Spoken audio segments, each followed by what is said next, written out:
Olá pessoal, eu sou o Sr. Reis e hoje eu trago para vocês Tower Dungeon, um mangá criado e ilustrado por Tsutomu Nihei, serializado na Shonen Sirius. Sim pessoal, lá vamos nós para mais uma recomendação de um mangá similar a Blame, e que desta vez é realmente do mesmo autor de Blame. Inclusive, não estou recomendando este mangá apenas porque gosto muito do Nihei e meu Deus, preciso recomendar tudo dele, etc. Não. Tower Dungeon é realmente muito bom, e fico muito feliz em recomendar algo de qualidade, como sempre. Devo destacar logo no início que, embora Nihei seja mais conhecido por sua ficção científica densa, este novo mangá, que já conta com 11 capítulos até o momento, é um genuíno mangá de fantasia. É uma obra com dragões, dungeons, cavaleiros, magos e por aí vai. Tudo isso com o charme característico das obras do Nihei. Agora, existem muitas obras de fantasia por aí. Isekais, que são predominantemente ligados ao gênero, são como grãos de areia. Há sempre mais e as diferenças entre eles são poucas. Então, por que um leitor acostumado a consumir fantasia deveria ler mais um? Bem, porque este mangá tem alma, tem personalidade, tem algo especial. Ao longo desta recomendação, vou comparar Tower Dungeon com Blame várias vezes para que você possa ter uma ideia das diferenças, que são muitas, e das similaridades que, embora poucas, são importantes, pois o que é semelhante a Blame aqui representa o melhor de Nihei. A princesa de um reino é capturada por um poderoso necromante que a leva para o topo de uma dungeon chamada Torre do Dragão. Uma torre mágica com 100 andares e diversos perigos e surpresas.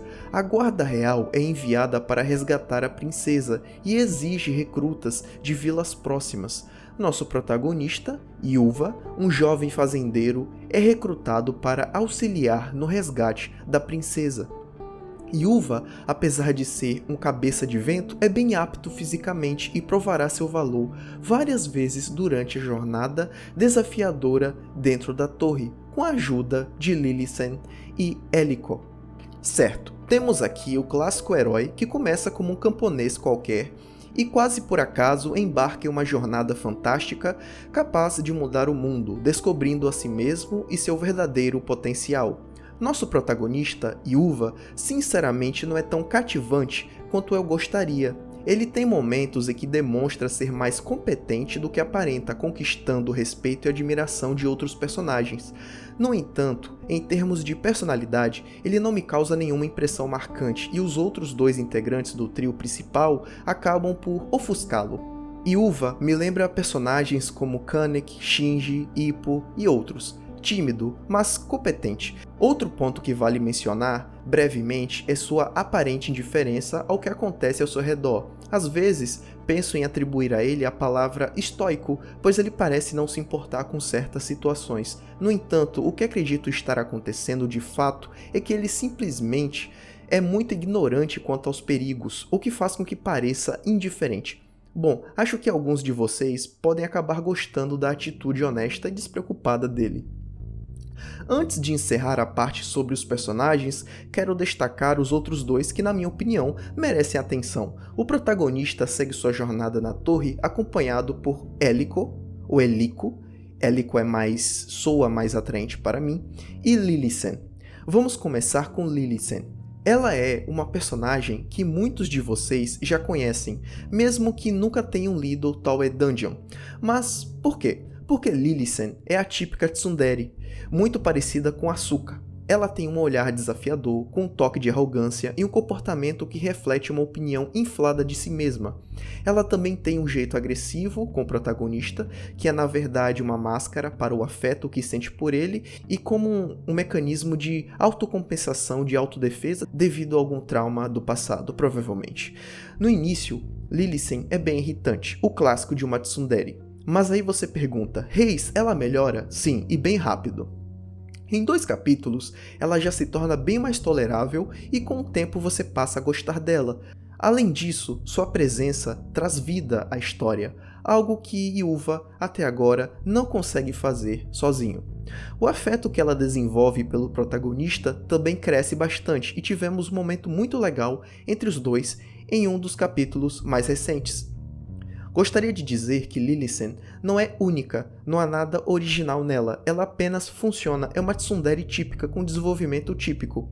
Agora falando de Eliko, ou Eliko. Ele é o personagem responsável do grupo, aquele que faz o papel de cérebro. Ele é como um irmão mais velho, sensato e agradável, equilibrando a dinâmica do trio. Eliko se esforça para tomar as melhores decisões possíveis, mas às vezes falha, e quando isso acontece ele aprende com seus erros, um personagem responsável bem padrão. Enquanto eu escrevia esta última parte sobre os personagens, eu percebi que o trio principal simplesmente funciona. Não há nada de muito original aqui. Por favor, não me entendam mal. Não estou glorificando a originalidade nem condenando os personagens por serem clichês. É apenas uma observação de como às vezes clichês podem ser reciclados de forma positiva. Eu realmente gosto da dinâmica entre os três personagens e deles individualmente, especialmente Eliko e Lillicent.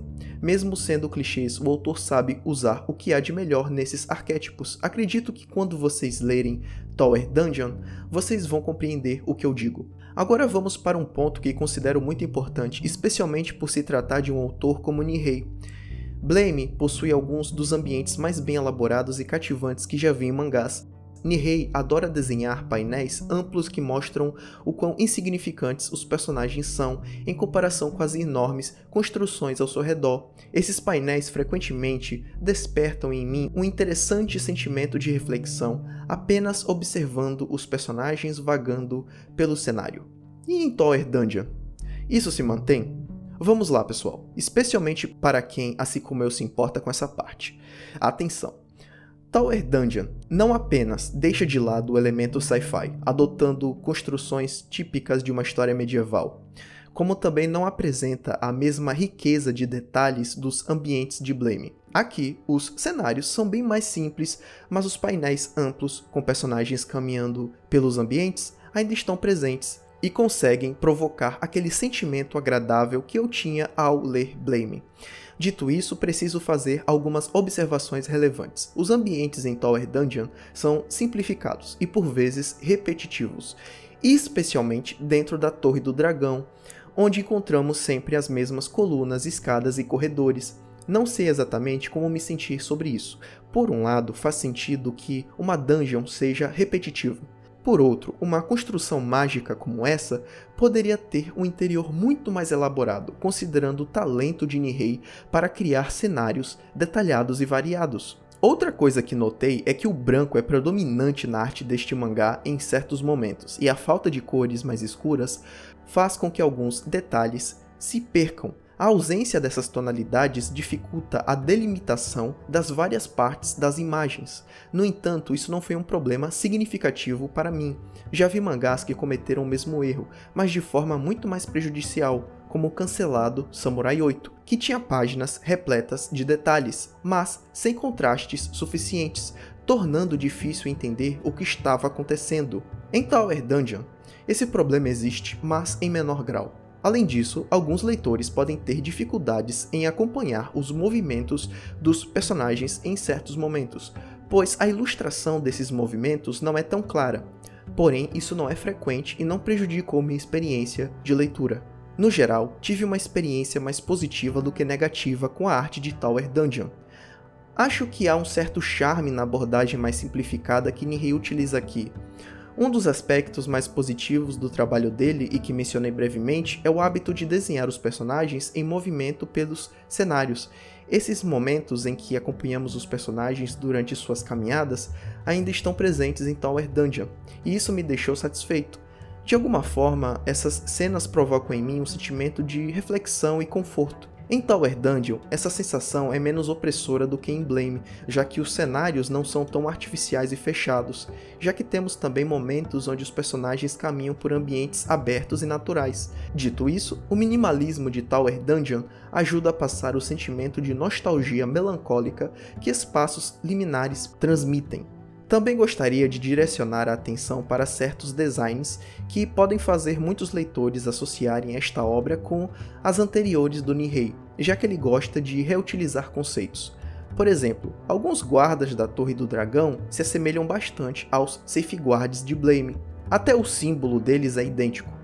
Esses conceitos reaproveitados incentivam os leitores a criarem teorias sobre uma possível ligação deste mangá com outras histórias do autor, embora possa ser apenas uma preferência estilística de Nihei. Este mangá é ótimo para quem aprecia exploração em histórias. Aqui, os 3 protagonistas caminham por vários locais dentro da torre, descobrem coisas novas, cometem erros, e um detalhe que me agrada, embora seja simples, é quando Nihei os desenha repousando em algum tipo de quarto. É quase como se estivessem em um safe room de videogame, algo que lembra bastante as fogueiras em Dark Souls. Além disso, é interessante ver os personagens enfrentando dificuldades dentro da dungeon, como o desgaste físico e mental. Nesse aspecto, o mangá me lembra Made in Abyss, uma obra que, apesar do seu tom fantástico, também apresenta momentos bizarros e desconfortáveis, surgindo de situações inesperadas e fora do controle dos personagens. O mangá também oferece momentos relaxantes em que os personagens apenas descansam ou realizam tarefas simples antes de retomar a exploração da torre.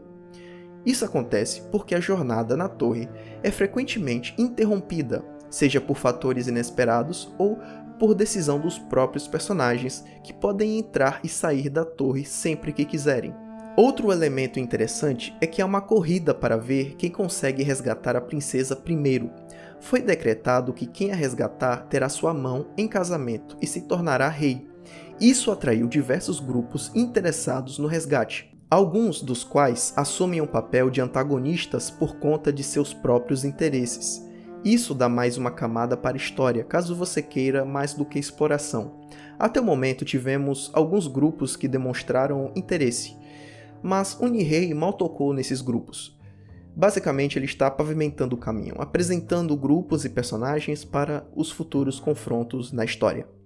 O mangá pode ser bastante brutal em certos momentos, a violência aqui vai além de cortes e simples empalamentos, mas ainda assim a obra não se torna excessivamente pesada. A violência aparece de forma pontual, surgindo nos momentos certos, sem sobrecarregar a narrativa. Ainda assim, quando ocorre, vemos como a anatomia humana pode mudar drasticamente em certas circunstâncias. A nota que eu dou para Tower Dungeon é 7,5. E isso é tudo por hoje, pessoal. Eu espero que vocês tenham uma ótima experiência enquanto estiverem lendo Tower Dungeon.